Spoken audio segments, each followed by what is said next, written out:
Hai sobat, apa kabar? Kita jumpa lagi di obrolan kita. Hari ini, obrolan kita ditemani oleh jajanan Indonesia. Ada aneka cemilan, ada kelapa muda, cendol, dan rujak parut. Tema obrolan kita hari ini yaitu tentang taktik pemasaran. Apa itu taktik pemasaran? Apa yang menjadi acuan untuk dilakukannya taktik pemasaran? Elemen apa saja yang diperlukan dalam taktik pemasaran? Serta bagaimana keterkaitan satu di antaranya antar elemen untuk membantu penjualan. Sobat, mari kita simak bersama obrolan kita hari ini.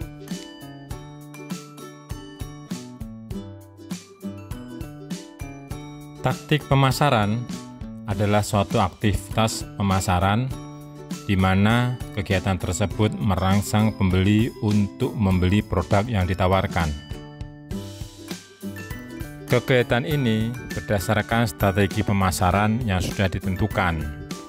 Siapa target pasar, dan kemudian persepsi seperti apa yang akan dibangun di benak pelanggan.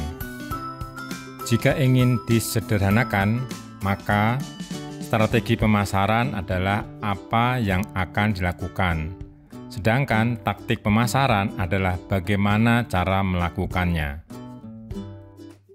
Bagaimana caranya untuk mempengaruhi pelanggan agar tertarik dengan produk kita? Setidaknya ada 3 elemen yang berpengaruh di sini. Ketiga elemen tersebut adalah apa yang membedakan produk kita dengan produk pesaing.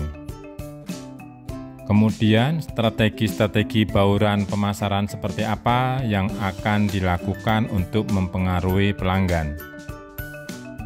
Sedangkan yang ketiga adalah bagaimana caranya mempengaruhi pelanggan agar pelanggan mau membeli produk kita melalui tenaga penjualan.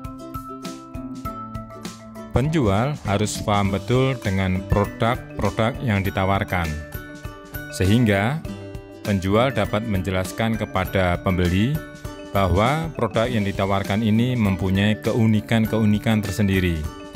Keunikan-keunikan inilah yang menjadi pembeda dengan produk-produk pesaing.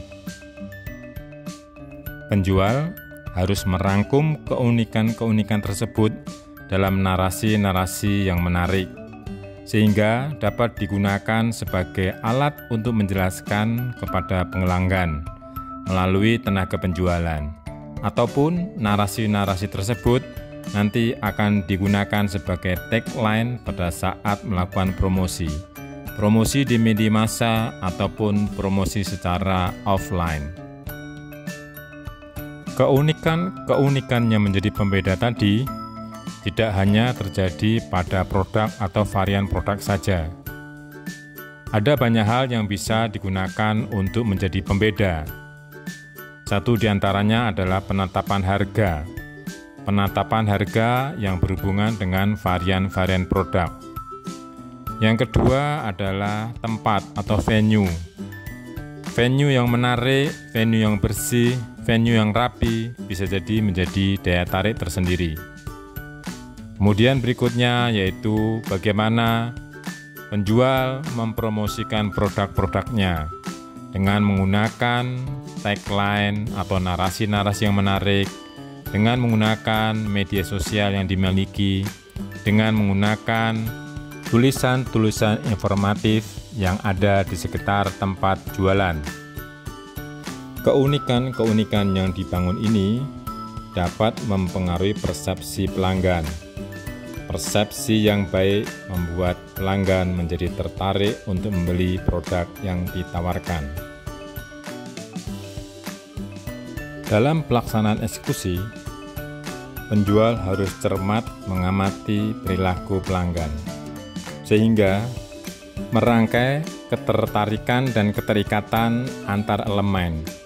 Keterikatan antara target pasar, persepsi yang dibangun, dan hal-hal yang membedakan produk yang dijual dengan produk yang lain.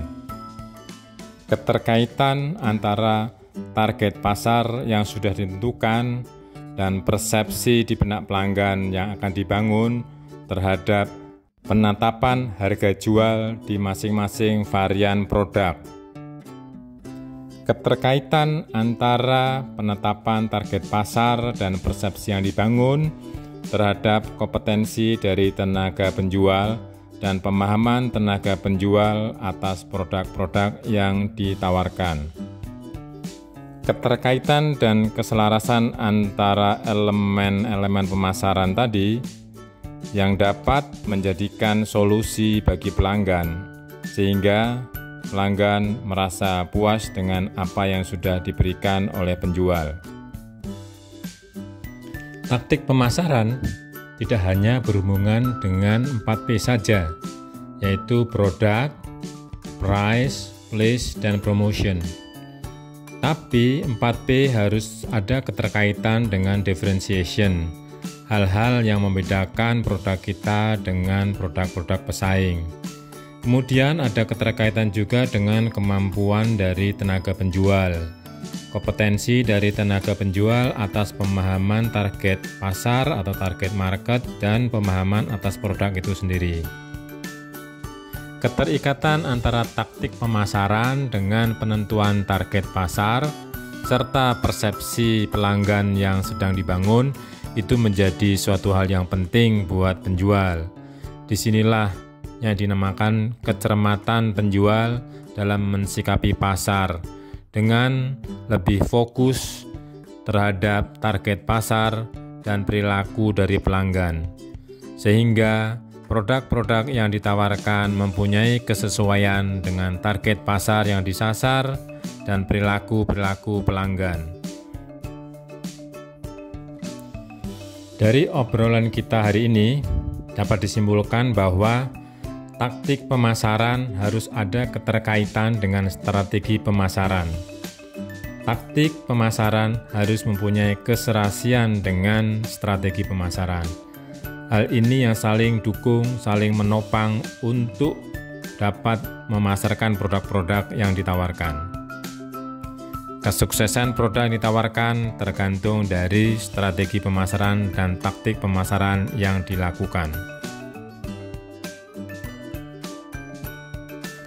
Untuk jangka panjang, penjual dapat memasukkan nilai-nilai pemasaran di dalam strategi untuk menawarkan produk.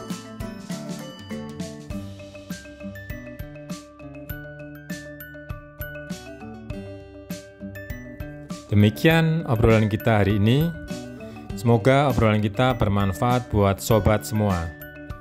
Terima kasih sudah meluangkan waktu untuk mendengarkan obrolan kita. Terima kasih.